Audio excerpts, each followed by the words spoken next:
What are the benefits of the fear of God? Well, thank you, Peace, for taking time out to be part of this series of question and answer on the fear of God. For those people that have not realized yet, the voice you've been hearing behind the screen is that of my lovely daughter, Peace, and I just want to acknowledge her and thank her for the good job she's done. Right, so we are rounding up with this question on the benefits of the fear of God. So what I'm going to do in answering this question, Peace, is just read through the scripture. I think we have talked about the benefit in the series of answer to your question, but I will just read through the scripture, just making comment. I'll just read the scripture, this scripture that bring for us so nicely the blessing, the benefit of the fear of God. It's not in any particular order, I just read them down. Psalm 34 verses 9 to 10 says, "O fear the Lord, you his saints, for there is no want to them that fear him provision. The long lion do lack and suffer hunger, but they that seek the Lord shall not want anything." So for a man or a woman that fear God, the Bible says there is no lack, there is no want to them that fear him. Proverbs 19 verse 23 says, "The fear of the Lord tendeth to life, and he that hath it shall abide satisfied, and it shall not be visited with evil." Three benefits there. Number one, life. Number two, satisfaction. Number three, evil will be far away from you. Even when you pass through the valley of shadow of death, God will be there. Let's move on quickly. Psalm 128, I'm reading 4 verses 1 to 4. "Blessed is everyone that fear the Lord, blessing that walketh in his way, for thou shalt eat the labor of your hand. Happy shalt thou be, and it shall be well with you." I mean, look at that series of blessing one after the other. For the man, for the woman, for the child that fears the Lord. Blessing, walking in the way of the Lord, eating of the fruit of your labor, happy, and it shall be well with you. Your wife shall be as a fruitful vine by your side in thy house, your children like olive plants around about the table. Behold, that thus shall it be the man, but blessed that fear the Lord. You see, look at the blessing that will be in a home that is full of the fear of God. A home where the father fears God, the mother fears God, the children fears God. There's peace in their home, there's blessing, there's satisfaction, there's love, there's joy, there's unity. Let's move on. Psalms 112 verses 1 to 3. "Praise ye the Lord. Blessed is the man that feareth the Lord." And man here is talking about manhood. This can be a man, a woman. "Blessed is the man that feareth the Lord, that delighted greatly in his command. His seed shall be mighty upon the earth. The generation of the upright shall be blessed. Wealth and riches shall be in his house, and his righteousness endureth forever." Can you see that? Blessing, wealth, riches, shall be in the house of this man, this woman that fears the Lord. Proverbs 22 verse 4.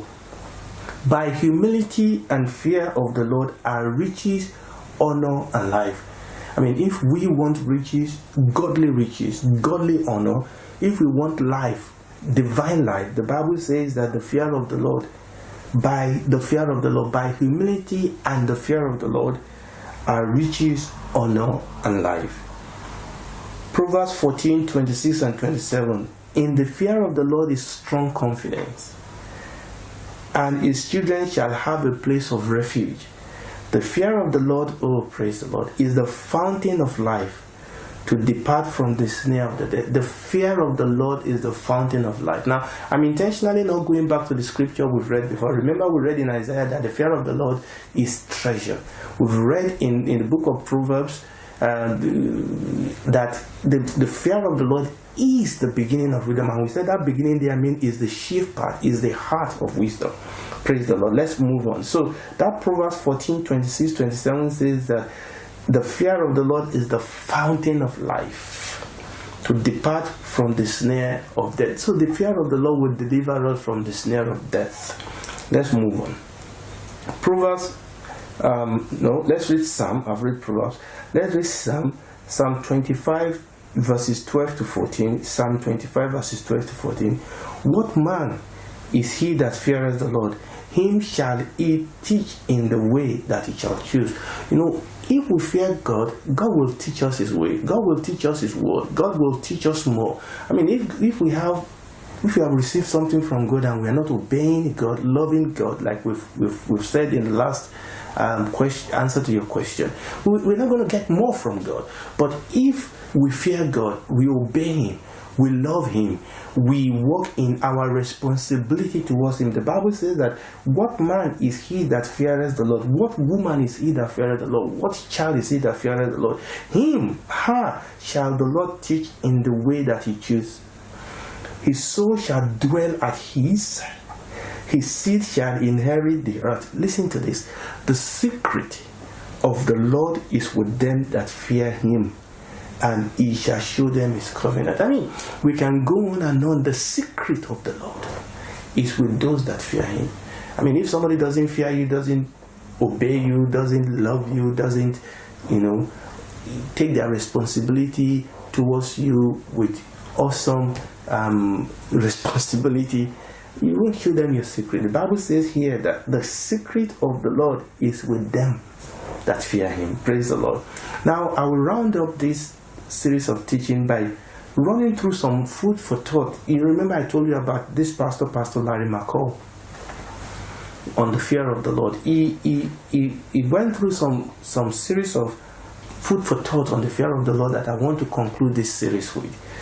He says that the fear of God gives us 20/20 vision. We must start with the right view of God if we are to understand everything else correctly. That's talking about Proverbs 1:7, Proverbs 9:7, the fear of the Lord.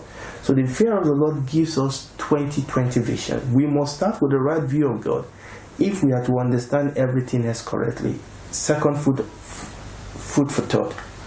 The fear of God shapes our perspective of God himself. The fear of God stirs up a thoughtful, passionate worship. And we've mentioned what in answering to previous questions, you can go back and pick up this. But I'm just putting all these thoughts together. Number one, that the fear of God gives us 20/20 vision. Number two, that the fear of God shapes our perspective of God himself and stirs up a thoughtfully passionate worship. That's 1 Chronicles chapter 16 verses 24 and 23-24 and Revelation 14:7. Number three, the fear of God impacts our view of ourselves. It moves us to heartfelt humility. The fear of God impacts our view of ourselves. It moves us to heartfelt humility. Romans 11 verses 17-22. The fear of God sharpens our view of sin. The fear of God helps us to see sin from God's perspective, and obviously empower us to eschew evil, to see the sinfulness of sin. Proverbs 8:13, 14:16. Let's move on. The fear of God shapes our view of the Christian life.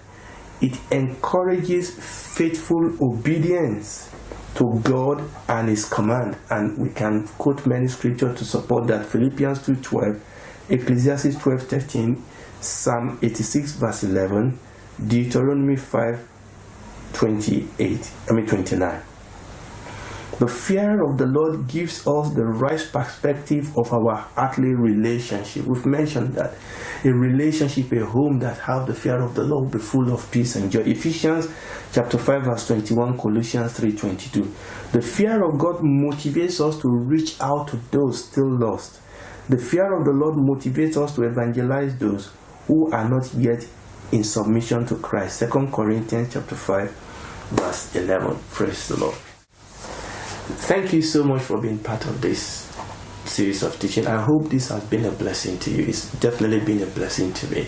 So this will bring to conclusion our series of teaching. It's a mini series of teaching on the fear of the Lord.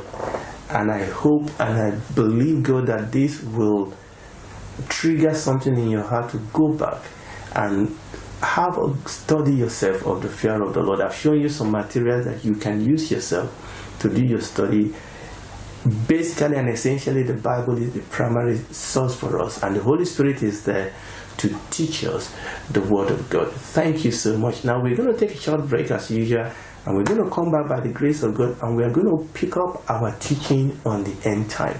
And by the grace of God, when we come back, we are going to talk timeline. Now, up till now, we've just been talking about general foundation with respect to the end time prophecy and things like that. But when we come back by the grace of God, we are going to talk timeline. We're going to really talk about the end time. What about tribulation? What about the Antichrist? What about when are these things going to happen? What about all the different camps that Christians have with respect to the end time? Can this be resolved? We are going to look at some of those things by the grace of God. God bless you, and I hope you'll be able to join me. Have a fantastic time and moments in the presence of God, of the Lord, and I will see you back very soon. God bless you. Bye.